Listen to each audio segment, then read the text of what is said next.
Hi hello నమస్తే welcome to Varma class room. మరి Varma class room లో ఈ రోజు మనం అధ్యాయం 8 అయినటువంటి వివక్షతను ఎదుర్కోవటం అనేటువంటి లెసన్ గురించి ఎక్స్ప్లెయిన్ చేసుకుందాం. మరి లేట్ ఎందుకు స్టార్ట్ చేద్దాం.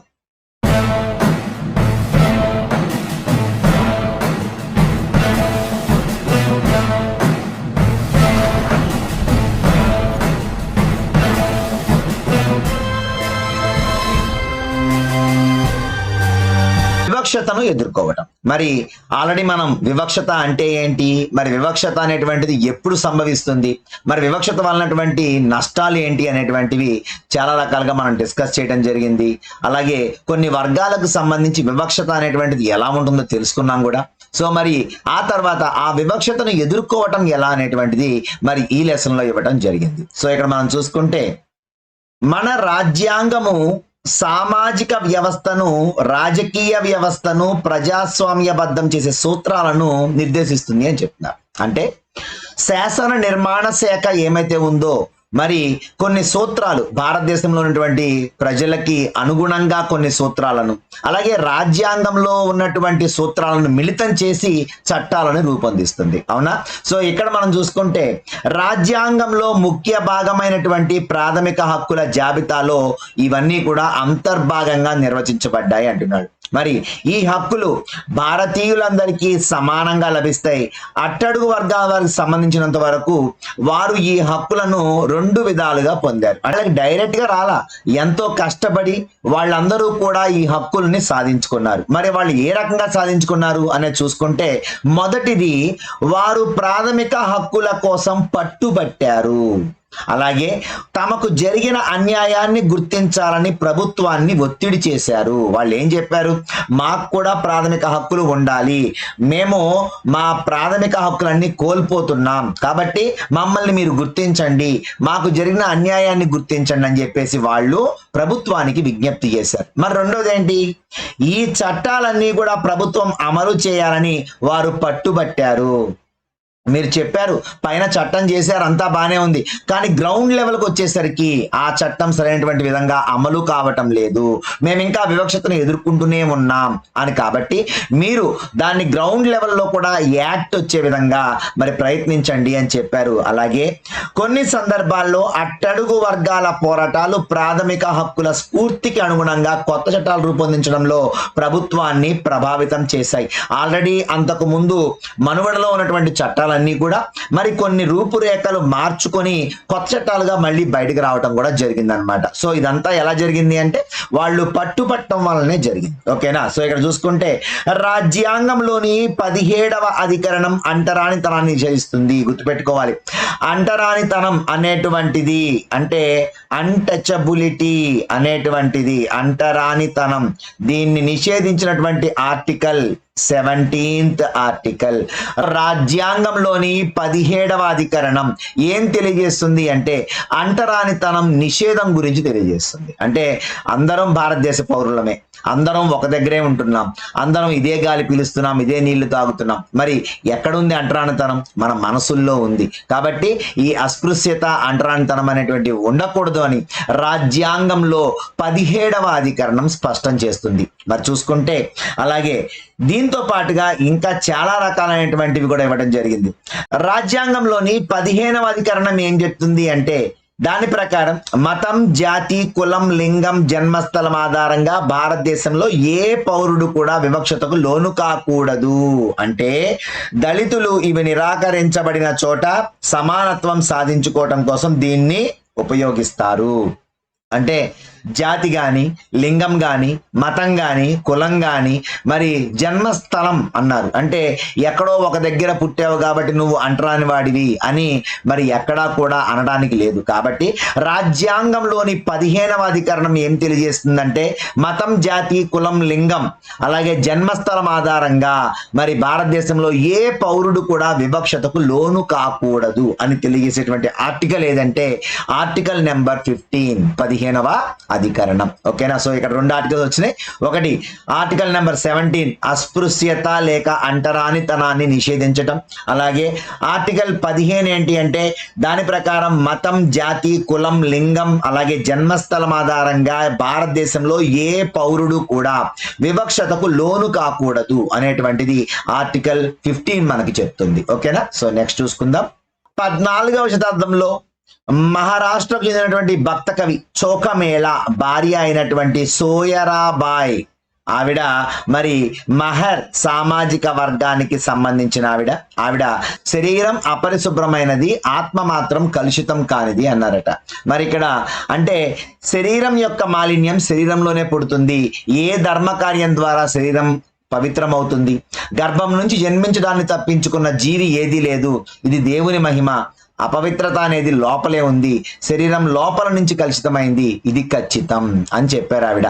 సో ఇది మెహరీ చోకా. ఇది ఎవరు చెప్పారు అంటే మెహరీ చోకా అంటే చోఖమేళ యొక్క భార్య అయినటువంటి సోయరాబాయ్ మరి రాసినటువంటి ఈ పద్యం ఏమైతే ఉందో దీనిలో మరి అంటరానితనం గురించి స్పష్టంగా తెలియజేస్తుంది. అయితే దీన్ని ఎవరు మెన్షన్ చేశారు, అది ఆ కాలంలోది ఈ కాలంలో ఎవరు తీసుకొచ్చారు అంటే ఉమా చక్రవర్తి అనేటువంటి రైటర్ ఒక బుక్ రాశారు. ఆ బుక్ పేరే జెండరింగ్ క్యాస్ట్. ఉమా చక్రవర్తి రాసినటువంటి పుస్తకం gendering caste through the feminism lens అనేటువంటి ఒక బుక్ లో ఈ యొక్క చిన్న పద్యం గురించి మెన్షన్ చేశారు. ఈ పద్యం మహరీ చోకా చెప్తుంది అంటే ఎవరు? చోఖమేళ యొక్క భార్య అయినటువంటి సోయరాబాయ్ ఈ పద్యాన్ని రాశారు. ఏ శతాబ్దంలో అంటే 14వ శతాబ్దంలో రాశారు. అంటే మనం 21వ శతాబ్దంలో ఉన్నాం. అయినప్పటికీ కూడా అంటే సుమారు 7 శతాబ్దాలు అయినప్పటికీ కూడా ఇంకా ప్రెజెంట్ అంతరానితనం, అస్పృశ్యత ఆ కాలం నుంచి ఈ కాలం వరకు కూడా ఉంది. అర్థమైంది? ఇక్కడ ఒక చిన్న స్టోరీ ఇవ్వడం జరిగింది. ఈ స్టోరీని నేను నోటి మాటలో చెప్పేస్తాను. జక్మల్గూర్ అనేటువంటి గ్రామస్తులు ప్రత్యేక పండక్కి ఏర్పాట్లు చేసుకుంటారు. మరి ఈ గ్రామంలో 5 సంవత్సరాలకు ఒకసారి గ్రామ దేవత పండుగ జరుగుద్ది. మరి ఈ 5 రోజుల పండక్కి 20 గ్రామాల నుంచి పూజారులు వస్తారు. మరి పూజారులు వచ్చినప్పుడు ఇక్కడ ఉన్నటువంటి దళిత జాతికి చెందినటువంటి వ్యక్తి ఎవరైతే ఉన్నారో ఆ వ్యక్తి ఆ పూజారుల కాళ్ళు కడిగి ఆ నీళ్లు మరి ఏం చేయాలంట, దాంతో స్నానం చేయాలంట.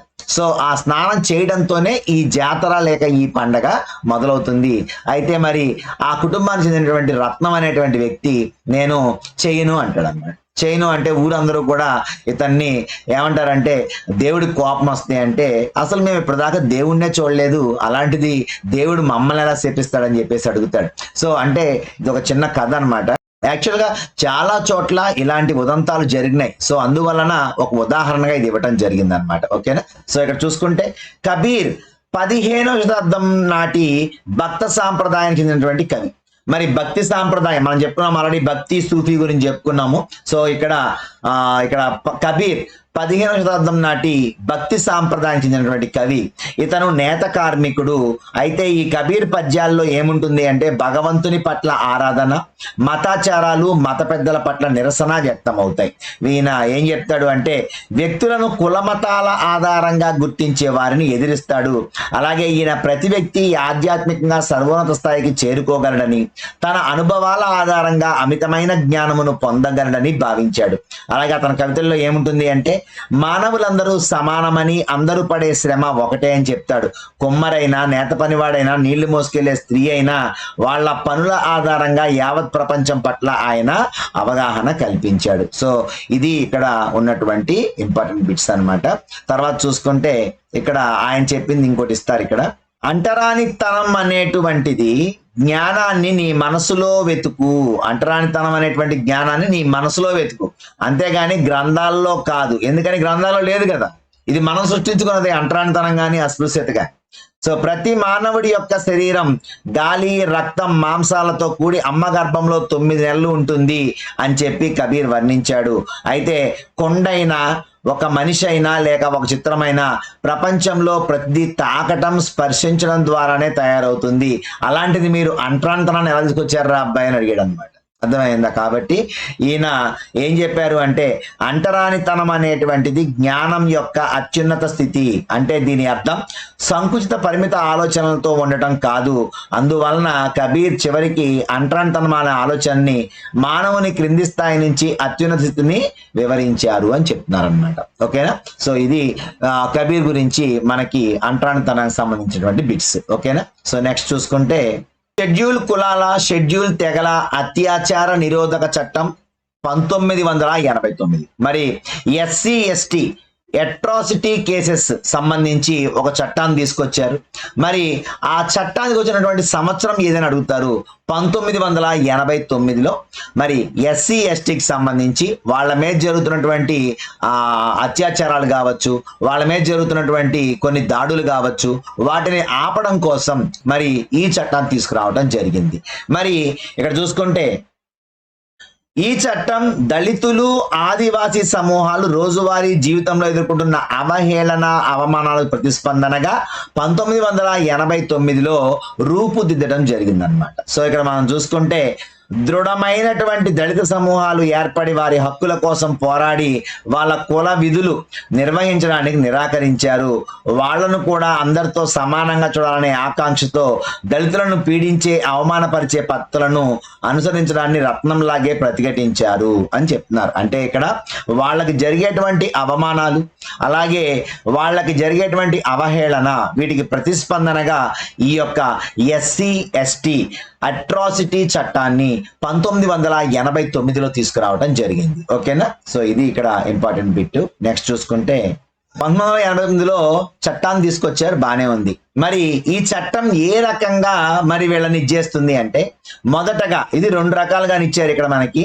మొదటగా శారీరకంగా క్రూరమైన నైతికంగా ఖండించదగినటువంటి అవమానాలకు సంబంధించిన జాబితాను విధించదగిన శిక్షలను ఇస్తుంది. అంటే ఫస్ట్ వీళ్ళ అవమానాలకి అంటే వీళ్ళకి జరిగేటువంటి అవహేళన, సమాజంలో జరిగేటువంటి అవహేళన కానీ అవమానాలను కానీ బేస్ చేసుకొని మొదటగా వీళ్ళకి రక్షణ ఇస్తుంది. ఎలాగా చూసుకుంటే షెడ్యూల్ జాతి షెడ్యూల్ కులాలకు చెందినటువంటి వ్యక్తులచే బలవంతంగా తినదగని లేదా అసహ్యకరమైన పదార్థాలను తాగించడం లేదా తినిపించడం, అలాగే షెడ్యూల్ కులాలు షెడ్యూల్ తెగల వ్యక్తులను బలవంతంగా వివస్త్రను చేయటం లేక నగ్నంగా నడిపించడం లేక ముఖానికి శరీరానికి రంగు అద్దడం లేక మానవ గౌరవాన్ని కించపరిచే చర్యలు చేపట్టడం. ఈ రెండింటిని మనం దేంట్లో తీసుకున్నామంటే నైతికంగా ఖండించదగినటువంటి వాటి కింద తీసుకోవడం జరిగింది. మరి రెండోది ఏంటి?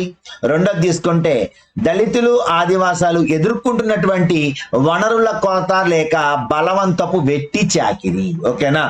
ఇదేంటి? ఫస్ట్ది ఏంటి అంటే వాళ్ళకు జరిగేటువంటి నైతికంగా ఖండించదగిన అవమానాల గురించి. రెండోది ఏంటి అంటే వాళ్ళు ఎదుర్కొంటున్నటువంటి వనరుల కొరత బలవంతపు వెట్టి చాకిరి గురించి.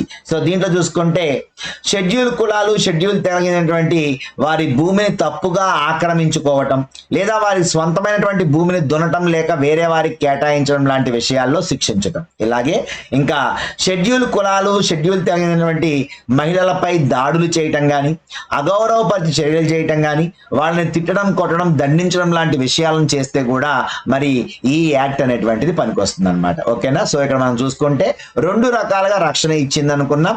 ఒకటో రకం ఏంటి అంటే నైతికంగా ఖండించదగిన అవమానాలు. రెండోది ఏంటి అంటే వాళ్ళు ఎదుర్కొన్నటువంటి వనరుల కొరత అలాగే లేక బలవంతపు వెట్టి చాకిరి. ఈ రెండింటి గురించి మరి ఇక్కడ ఈ చట్టం అనేటువంటిది వాళ్ళకి రక్షణ కల్పించింది. ఓకేనా?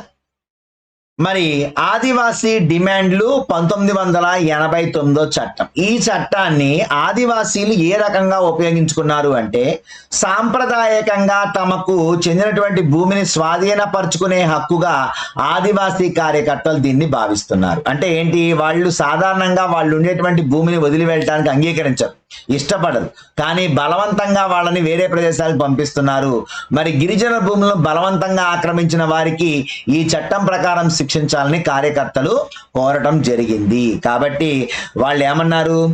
గిరిజనులకు చెందినటువంటి భూమిని గిరిజనేతరులకు విక్రయించడం లేదా వారు కొనడం చేయరాదని రాజ్యాంగంలో ఇప్పటికే గిరిజనులకు హామీ ఇచ్చిన విషయాన్ని ఈ చట్టం ద్వారా ఎత్తి చూపించారు. ఓకేనా. అయితే ఏమన్నారు అంటే ఒక ఆదివాసీ ఉద్యమకారిణి అయినటువంటి సికే జాను గిరిజనులకు హామీ ఇవ్వబడిన రాజ్యాంగపు హక్కులను ఉల్లంఘించిన వారిలో భారతదేశంలో వివిధ రాష్ట్ర ప్రభుత్వాలు కూడా ఉన్నాయని చెప్పేసి ఆదివాసీ ఉద్యమకారిణి అయినటువంటి సికే జాను అన్నారు.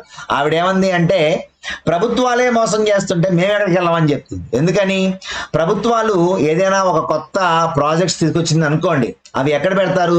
పర్వత ప్రాంతాల్లోనూ కొండ ప్రాంతాల్లోనూ మరి మనుషులు ఎక్కువగా తిరగని చోట ఎక్కువ ప్లేస్ దొరికే చోట పెడతారు. మరి అవన్నీ ఎవరి ప్లేసెస్?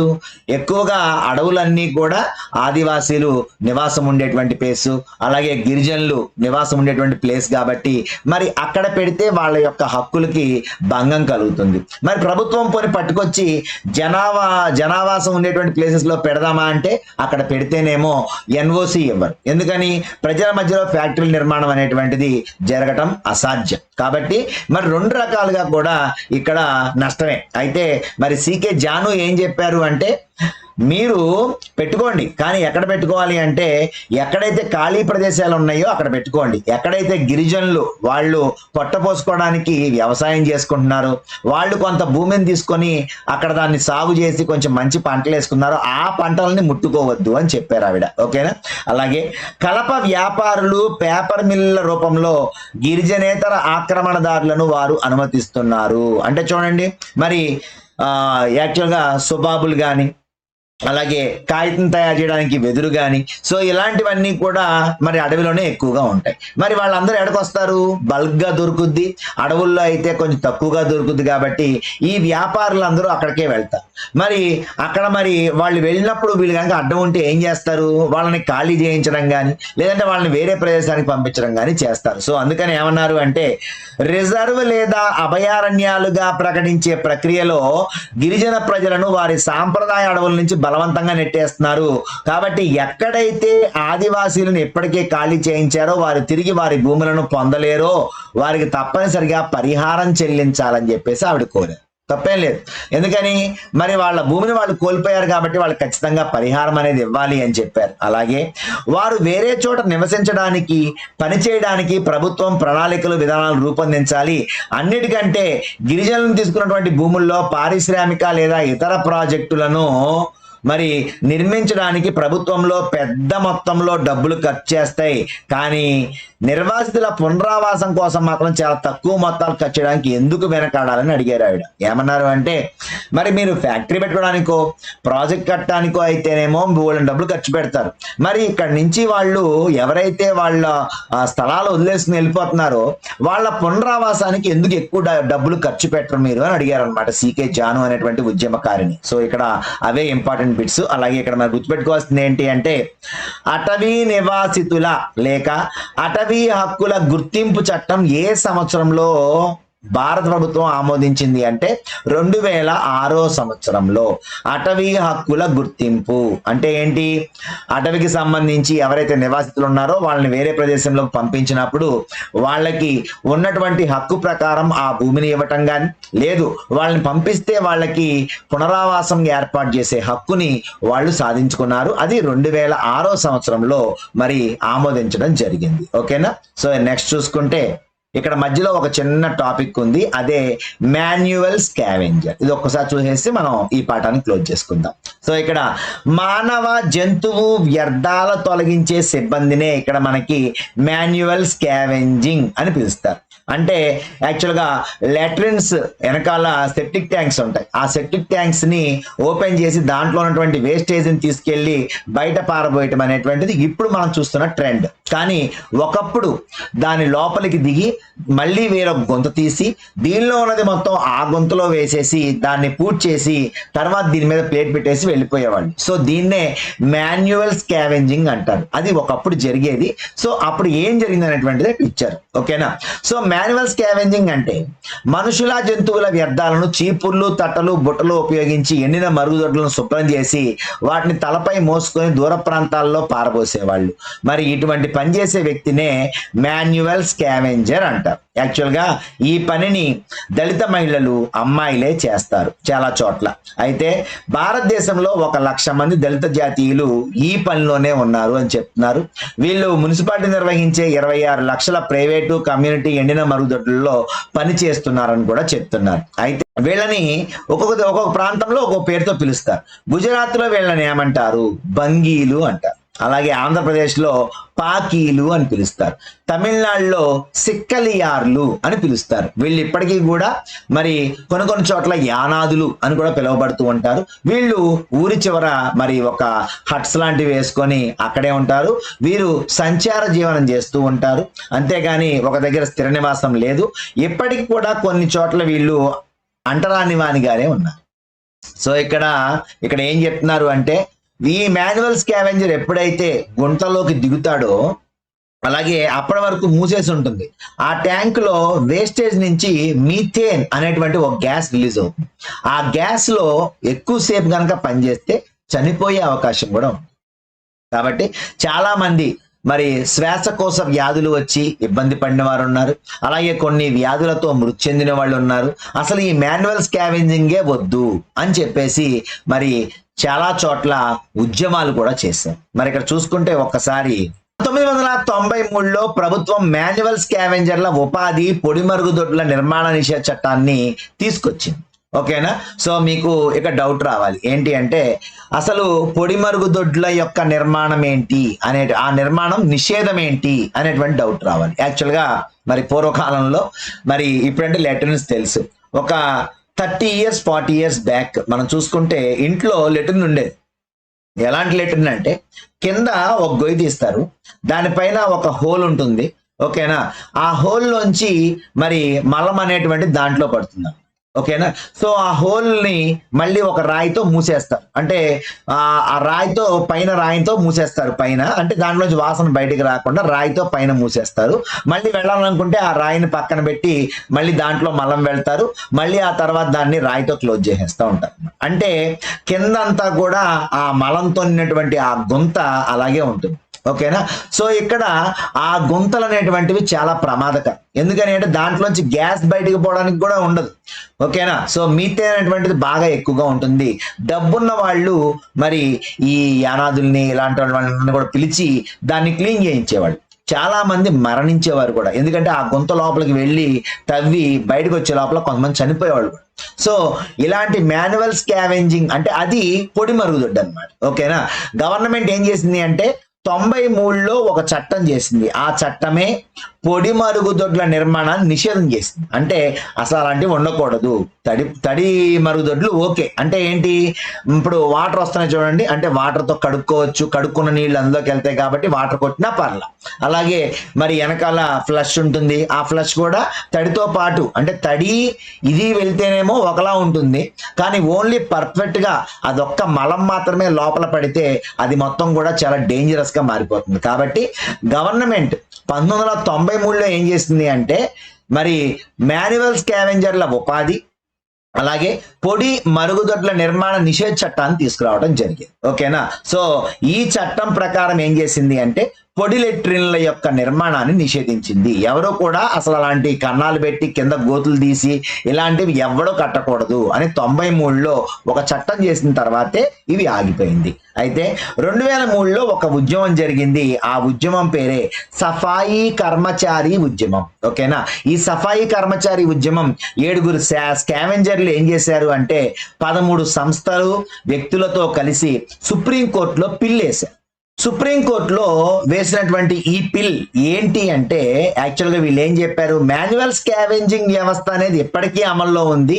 ప్రభుత్వ సంస్థ అయినటువంటి రైల్వేల్లో మరి ఎప్పటికీ కూడా మరి తెలుసు మీ అందరికీ, అది మొత్తం కూడా స్టోరేజ్ అవుతుంది ట్యాంక్. ఒకప్పుడు ఎలా ఉండేది అంటే డైరెక్ట్ గా హోల్ బయటకు ఓపెన్ అయిపోయింది. అంటే ఒకవేళ గనక లోపల ట్రైన్ లో గనక వాడు మల విసర్జన చేస్తే అది ట్రాక్ మీద పడుద్ది అనమాట.